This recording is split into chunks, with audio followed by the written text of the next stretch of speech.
Hi all, welcome to football arena.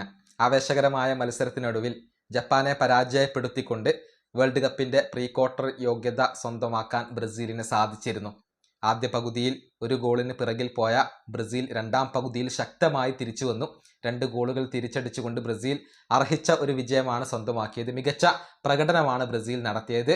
Japan പൊരുതി നോക്കി, പക്ഷേ ആ വെല്ലുവിളിയെ ബ്രസീൽ മറികടക്കുകയായിരുന്നു. ഈ മത്സരത്തിന്റെ രണ്ടാം പകുതിയിൽ നെയ്മർ ജൂനിയർ കളിക്കും എന്നായിരുന്നു പ്രതീക്ഷിക്കപ്പെട്ടിരുന്നത്. എന്നാൽ മത്സരത്തിന്റെ ഗതിക്കനുസരിച്ച് പ്ലാനുകളിൽ മാറ്റം വരാമെന്ന് നേരത്തെ തന്നെ കാർലോ ആഞ്ചലോട്ടി വ്യക്തമാക്കിയിരുന്നു. അത് തന്നെയാണ് സംഭവിച്ചിട്ടുള്ളത്. ഇന്നത്തെ മത്സരത്തിൽ നെയ്മർക്ക് കളിക്കാനുള്ള അവസരം കാർലോ ആഞ്ചലോട്ടി നൽകിയിരുന്നില്ല. മത്സരശേഷം മാധ്യമപ്രവർത്തകർ അതേക്കുറിച്ച് പരിശീലകനോട് ചോദിക്കുകയും ചെയ്തു എന്നുള്ളതാണ്. അതായത് മത്സരം ടൈറ്റ് ആയതുകൊണ്ടാണ് നെയ്മറെ ഇറക്കാതിരുന്നത് എന്ന ഒരു വിശദീകരണമാണ് കാർലോ ആഞ്ചലോട്ടി നൽകിയിട്ടുള്ളത്. അദ്ദേഹത്തിന്റെ വാക്കുകൾ ഇങ്ങനെയാണ്: നെയ്മറെ ഞാൻ എക്സ്ട്രാ ടൈമിലേക്ക് സേവ് ചെയ്തു വെച്ചിരിക്കുകയായിരുന്നു. ഞാൻ നെയ്മറോട് ഇതേക്കുറിച്ച് സംസാരിച്ചിട്ടുണ്ട്.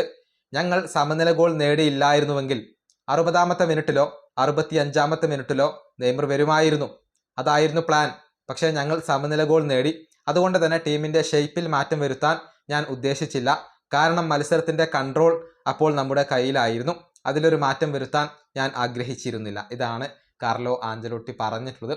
മത്സരത്തിന്റെ ആ ഒരു അവസ്ഥ കാരണമാണ് അപ്പോൾ നെയ്മറെ ഇറക്കി വിടാതിരുന്നത് എന്നാണ് ആഞ്ചലോട്ടി ഇപ്പോൾ വ്യക്തമാക്കിയിട്ടുള്ളത്.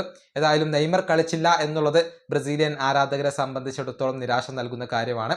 പക്ഷേ ഒരു ആവേശകരമായ വിജയമാണ് ആരാധകർക്ക് ബ്രസീൽ ഇന്നത്തെ മത്സരത്തിൽ നൽകിയിട്ടുള്ളത്. ഈ വീഡിയോ അവസാനിപ്പിക്കുന്നു. അടുത്തൊരു വീഡിയോ കാണാം.